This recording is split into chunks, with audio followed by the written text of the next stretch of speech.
Hello there, my name is Michael Maynard and welcome back to Gorilla Picking. Now, the padlock that you see in front of you here is a very interesting wee beastie. It is a thing called an MLOK, M-L-O-K, and I have to be honest, I have never seen this brand of padlock before in my life. I had a quick look online before and there seem to be a few locks made by this company, but this is honestly the first time I have ever seen it. Now, I think it's Chinese, but there's a couple of things about this that are really interesting, okay? As Chinese locks go, it is very, very good. So Chinese locks usually are a piece of junk, we all know this. But this to me is a very solid, very secure wee padlock, and it is going to be very interesting to see if we can get into it or not. Now, the reason that I'm a little bit dubious about that is that it does have a little bit of a weird locking system. You look at the key, and I'll zoom in so you can get a better look at that. Now, what you see there, gents, is that it has got 2 rows of bitting. This is a key that has got 10, 1, 2, 3, 4, 5, 6, 7, 8, 9, 10, 10 cuts. And I had a quick look in the keyway, and sure enough, it looks like there's 2 rows of pins. Now, I haven't had this apart, okay? So I've got no idea what's in here. I honestly have no clue. But what we're going to do, we are going to treat it as if it is 2 rows of conventional pins. So effectively a 10 pin tumbler lock. And we are going to see if we can get it open. Now, a couple of other things before we start. I'll zoom back out again. It is a good, solid, hefty padlock, all right?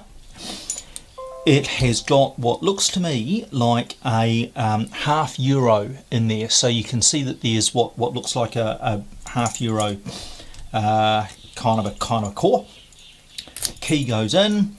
Key doesn't turn clockwise. This padlock only opens anti-clockwise. So somebody's been thinking about adding extra levels of security here. Once you get it open, the shackle is not on a spring. You've got to manually get that out of there, and it's key retaining, so we can't get that back out again. So what we've got to deal with here, we have got 10 pins, and again, I don't know what the top pins are. They could be security pins, they could be standards, I've really got no idea. We've got 10 pins. We have got anti-clockwise opening only. We have got a dead core, so there's no spring tension on that thing. And we have got what looks like fairly reasonable bitting on both sides of that key. This is going to be a really, really interesting lock to play with. So I'm learning as we go here, gents, so I'm learning as you are. I'm going to get this thing clamped up now, and we're going to have a play and see if we can pick it. Back in a second. Okay, well, we are clamped up and we are ready to go. Now, I can get a Sparrow's pry bar in there. That's the big thick one. I'm going anti-clockwise, obviously, and the first thing I'm going to stick in here is my Sparrow's Tron, just to see. I'm using it more as a probe than anything else. I'm just trying to get a feel for these pins and how to get on them. And I must confess, it feels a bit weird. I really don't know what a binding pin feels like and what a set pin feels like at the moment. So let's just go through the top set of pins. Okay, well, some pins move and some pins don't. 1, 2, 3, 4. Okay, pin 5 is binding, but it feels really graunchy in there. Okay, now let's have a look at the bottom pins. 1, nothing, 2, a click. The bottom pins are really quite difficult to get onto. The top and the bottom layers feel different. It's much harder to get onto the bottom ones. You get a straight run at the top pins.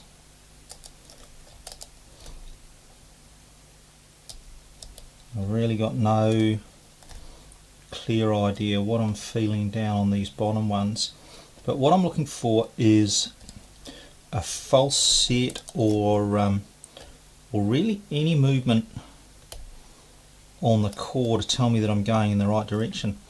Okay, I don't know that I'm getting high enough with that, so I'm going to get in there with a Peterson hook number 5 in 18 thousandths. Okay, next thing, I'm going to let the tension off and I'm going to see if I hear any clicks. Oh yeah, definitely. Okay, alright, so at least we are getting pins binding. Alright, I think that's attempt 1. I'm going to have a break. Okay guys, well this is take 2. So I think we got a few pins binding and a few pins setting before. I haven't felt anything that feels like a security pin, and I haven't felt anything that seemed like a false set. So my working hypothesis with this thing is that we are simply dealing with 10 standard pins. Now if that is the case, I might just crank up the tension a little so that I can feel binders a little bit better. So what I've done here, I've put a little bit more tension anti-clockwise. You might see my hand pushing this around a little bit more than it was.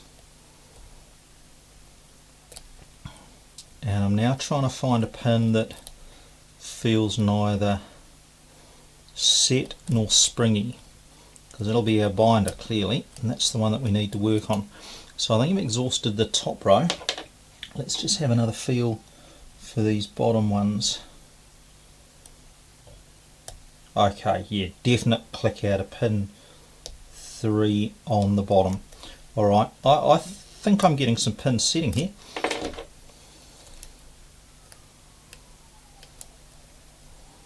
I actually just got a tiny little bit of feedback on the core as well.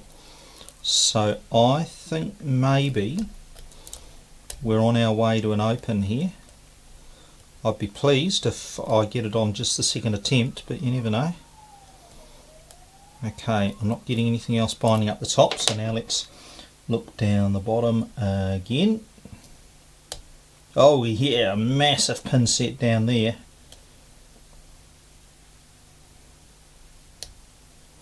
Okay, we're cooking.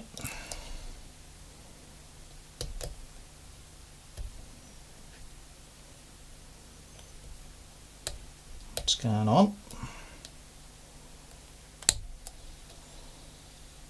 I've got, I think, maybe one springy pin left up top.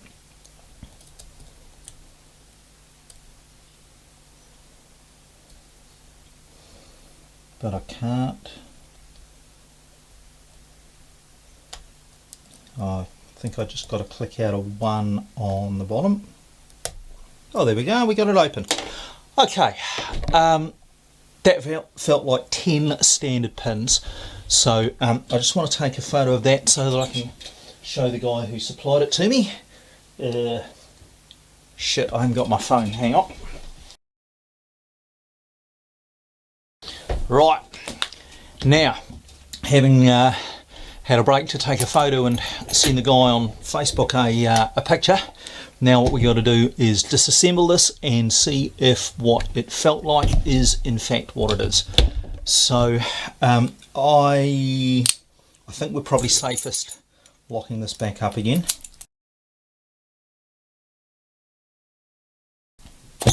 Oh, Jesus. Now, what do we got? We have got what looks like 10 staggered pin stacks.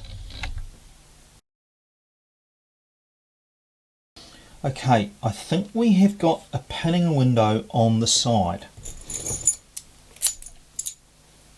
Everything about this lock is backwards, eh?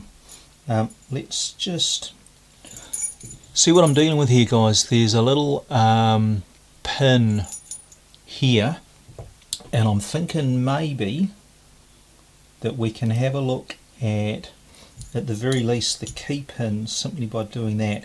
Yeah, we can. There we go. Okay, look guys, I think this is about as far as I'm going to strip down this lock actually, because I think a disaster will happen if I go much further with this. There are 10 key pins here. You can see all of those, so I am reasonably sure I picked all 10 pins. You saw me do it. The pins look to be standard, but let's see if we can just take one representative pin out of there. Let's take that one out. I don't think there's a lot to be gained by taking the driver pins out, because I think they're all standard. And that key pin, that is entirely standard as well. Okay, so there you go folks. It's a nice lock. It's a good idea, this lock. I do like the idea of it. It is far better quality than most of the Chinese stuff that you see, there's no doubt about that, but it is still a pretty easy lock to get into. I'd love to know what you guys think of this one. Please leave some comments below, and if you know more about this lock than I do, and I'm sure there are people out there that do, please tell me about it. Thanks for watching guys. My name's Michael Maynard, and this is Gorilla Picking.